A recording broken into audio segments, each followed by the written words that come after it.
Hi hello అండి. ఇవాళ ఒక కొత్త రెసిపీ, డైట్ రెసిపీ అని కూడా అనొచ్చండి దీన్ని.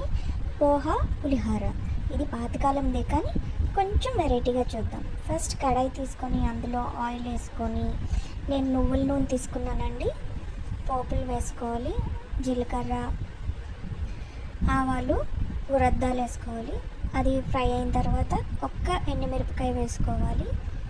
కొంచెం సాల్ట్ చేసుకున్న తర్వాత దాంట్లోని కొంచెం శనగపప్పు, పల్లీలు కూడా వేసుకోవచ్చండి, కానీ నాకు నచ్చవు అందుకని వేసుకోలేదు. మీకు ఇష్టమైన వాళ్ళు వేసుకోవచ్చు. ఒకసారి సార్ట్ చేసుకున్న తర్వాత ఇందులో మనం ఇప్పుడు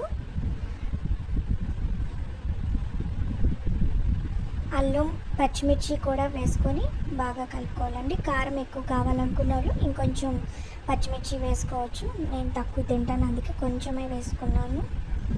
ఇప్పుడు అల్లం, పచ్చిమిర్చి, పోపులు అన్నీ బాగా వేగే వరకు సాల్ట్ చేసుకోవాలండి బాగాను.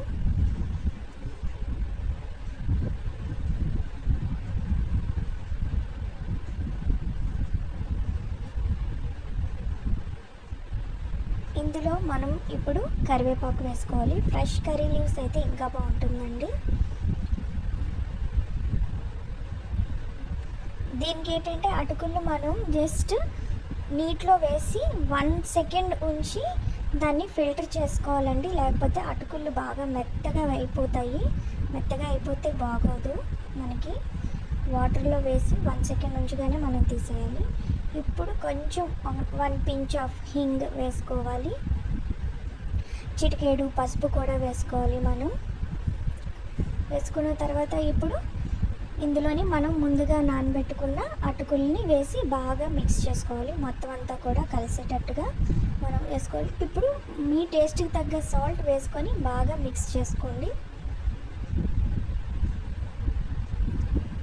మిక్స్ చేసుకున్న తర్వాత స్టవ్ ఆఫ్ చేసిన తర్వాత మాత్రమే మనం 1 మీడియం సైజ్ లెమన్ స్క్వీజ్ చేయాలండి. వేడి మీద చేస్తే బాగోదు, కొంచెం టేస్ట్ మారిపోతుంది. స్టవ్ ఆఫ్ చేసేసిన తర్వాత స్క్వీజ్ చేసుకుంటే మనకి ఎంతో టేస్టీ పోహా పులిహోర రెడీ అండి. ఇది హెల్త్కి, డైట్కి చాలా మంచిది. Thank you very much.